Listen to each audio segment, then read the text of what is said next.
All right, welcome back. So we're going to talk a little bit about stemming your projects out. Now, uh, I'm going to mention sort of the typical way that Akai wants you to do it, and then we're going to go a step further, and we're going to look at alternative ways of taking your stems out. Okay, so this is regardless whether you're using actual bouncing the stems internally offline or you're using a summing box.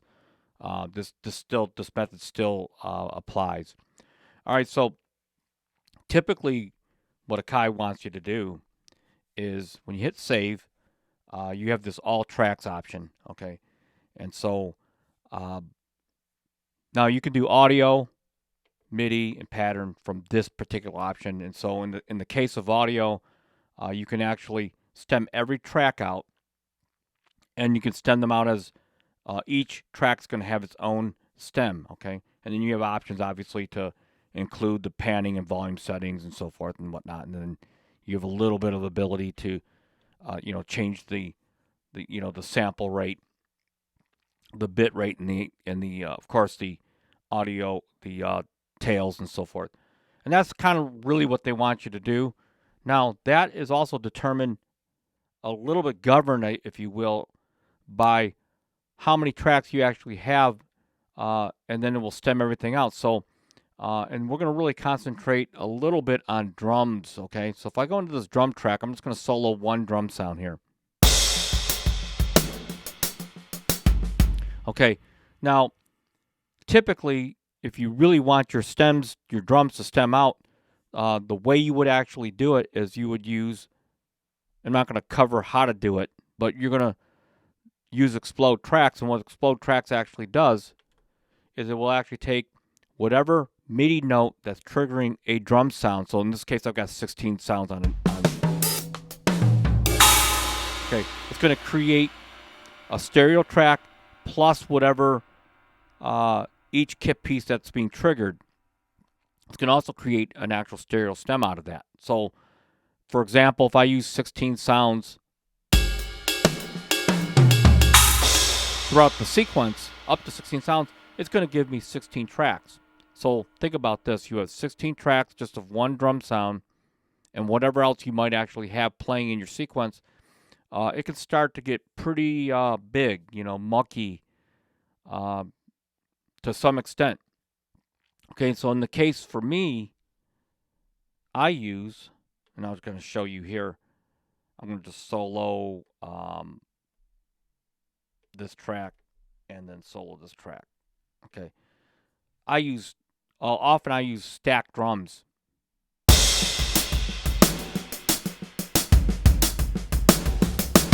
Okay, all right, and so think about that. If I got let's say 15 tracks just from one kit, and then I explode this kit because it's a layered drum sound, it could produce up to 30, really 32, 30 tracks of just drums. And what that ends up happening is if you're someone like me that stems everything out and puts it into, say, Logic or Cubase, whatever you have, when you account for all your other instruments within a song, you can get real high track counts, which at least for me, it's just a nightmare to have to mix. It really is. So a lot of the preparatory work that you do in the stemming process is going to make your mixing life easier, whether it's having the capability of naming the tracks, grouping tracks together. And so what we're going to do is we're going to achieve this by basically using, we're not going to use the Explode tracks, by the way. We're going to use this a simple audio mixdown, which this is designed for, you can separate tracks too as well on this, like you did on Export All Tracks. But we're going to use this one track at a time, and we're going to almost do like what they call like a stereo mixdown for each instrument group that you want to stem out. Now, this gives you, the artist, way more control of how you want your stems to actually be, as opposed to having everything stemmed out, including the naming and all the other stuff. So the first thing what we're going to do is I'm going to utilize subgroups for the drums. Subgroups for the drums is going to make things a lot easier for you to stem out these multi-complex, multi-instruments, because that's what a drum instrument really is, like a multi-instrument in itself. Okay, so what we're going to do is we're going to go into the program mixer, and I'm just going to solo the 2 drum sounds that I have. So all I can hear is this. Okay, and what I'm going to do is I'm going to go into the pad mixer, which is like the actual instrument mixer for the actual instrument itself. And when you hit each drum kit piece, it's going to automatically give you so here's your volume, pan, send, effect, and here's your I/O. So I'm going to subgroup my kick, all my kicks, whatever I use, to subgroup 1. All my snares to subgroup 2, so you can see how you can have your options here. So now 3 different kit pieces that I consider my snare are going to be on one stereo channel. All my hi-hat groups are going to be on one stereo channel. So subgroup number 3, subgroup number 3 and 3. All my toms are going to be on 4. You can see they're all on 4, 4, 4, 4. My rides, if it applies, are going to be on subgroup 5. You just simply select the same subgroup. And my crashes are all going to be on 6. What this allows me to do, if I go back to the channel mixer and you go slide it over to your subgroups right here, it's going to allow me to control, mute, whatever I need to do, the actual volumes. So if I go into here, the kick drum, let's see here, hit submix, and this allows you to just like you were to select your tracks, you can select, whether your returns or whatever you want to control. Okay, so here's my snare subgroup. So if I go into here,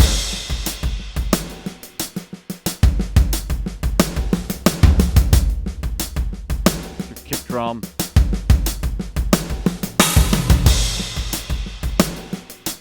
hi-hats,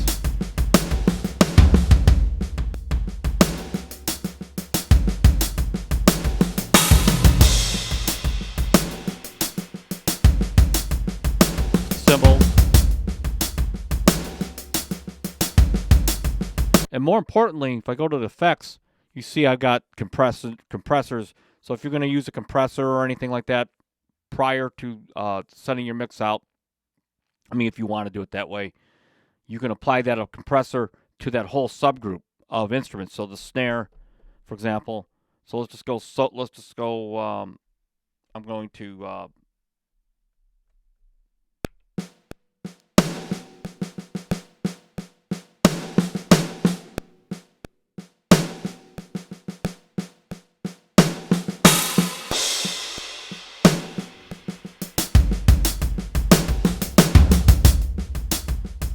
So if you are going to apply any kind of effect into your stem, this will be a good time to do it. So now, all you're hearing is just a drum submix. Again, this is going to keep you from having 36 tracks of drums. So you can see 1, 2, 3, 4, 5, 6. That's the most I'm going to actually have is 6. And so what I would do is I would go into here and I would mute everything. All right. And I'm just going to do a stereo submix. Audio mix down, stereo, 48 kilohertz. I'm going to create a new folder on here, and we'll call this AAAA, just so for this demo. And then I'm going to name this kick. And this is another thing. It keeps your session, by the time you export, everything's really is named exactly how you want it. So, and I would just stem that out one at a time. All right. And then I would go back to the mixer section, mute that, and I would do the snares next. Oops. Audio mix down, and we'll call that snare. So once you get that set up, you're good. But the snare SN, we'll just do AR.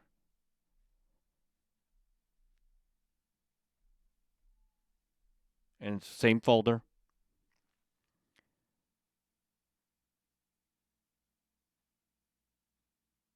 and then we'll do one more just for this example. So I'll go back to here, and we'll do the hi-hats. And then I'll hit save, audio mix down. And this will keep your tracks more organized, and more importantly, to keep your stems the way you want them to be. And of course, the end goal is to reduce the amount of stems that you actually have. Okay, so now if I were to go into the browse, okay, and I'm in this A folder, you can kind of see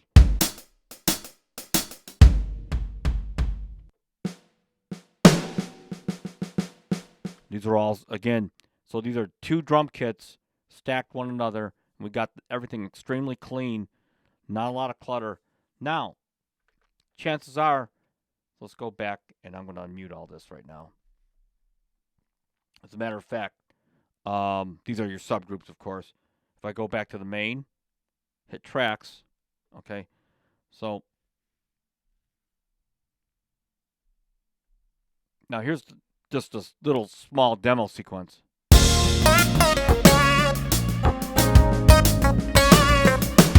Now, we're not going to use subgroups when it comes to actual other instruments because of the lack of the complexity in this example. So if I just mute, you can either mute everything or solo everything depending on how you want to do it. So let's just go in here and we're going to solo the keyboard stack.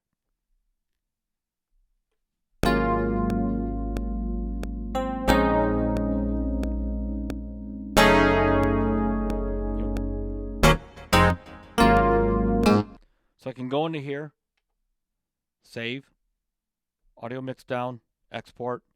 We'll call this keys.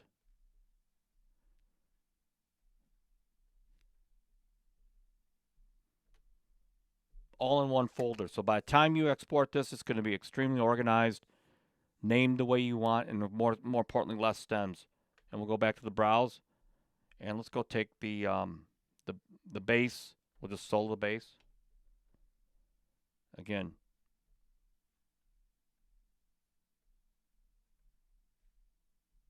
because if you stem things out the way Akai wants you to do it, the names are going to be extremely huge.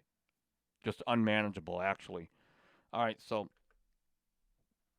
now this funk lead was a stack, okay? So we're just going to solo this. And we'll save this, audio mix down. We'll call this, lead. It's just a demo. It's nothing serious.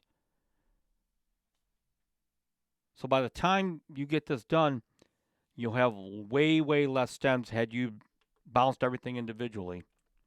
You have to trust your ear, of course. All right. So we'll go browse. We'll kind of take a look at the folder, what's in it. And you can see how clean it actually is.